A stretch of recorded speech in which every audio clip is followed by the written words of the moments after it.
This is like dream become true. Talk to me about that, because at the time, for people that maybe don't remember when Khabib signed for the UFC, there hadn't been a Russian fighter that had gone to the UFC for 10, 11 years at that time. It was very difficult for Russian fighters to sign for the UFC, and you were the first to do that. And even at the time of you doing it, there was challenges along the way, like legal situations that you had to overcome in order to become a UFC fighter. A difficult time at that time, but a proud moment for you to sign for the UFC.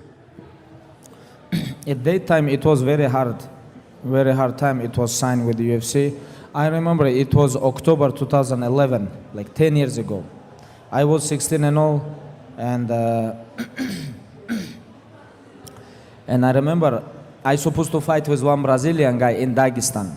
It was big show in Dagestan, and before fight they sent me contract, and I told father, they sent me contract. This is like dream become true. We have to sign, but I supposed to fight like 10 days before fight. They send me. I say, why I have to fight with him when we have contract? We're doing all this stuff because we want to go to the UFC. I can become first fighter from Russia to sign in UFC. Let's do it. And father told me, no, you're gonna fight first. You're gonna fight here, then you're gonna go UFC. And I say, anything can happen. What happen if I lose? I say, if you lose here, why you have to go to UFC?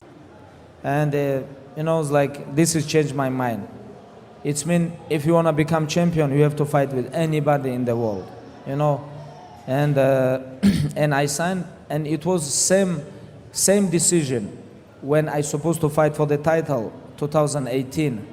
When I supposed to fight with Tony Ferguson, he pulled out, and then they give me Max Holloway, he pulled out, and like day before the fight, I didn't have opponent, but tomorrow I supposed to fight for the title. It was same mentality when I before just signed with UFC. When father say, hey, if you cannot beat this guy, why you wanna go to UFC? Just beat him. And I remember like I finished him in first round, and the next day we signed contract, and after 2 months, January, yeah, we make debut. Then it all begins in the UFC.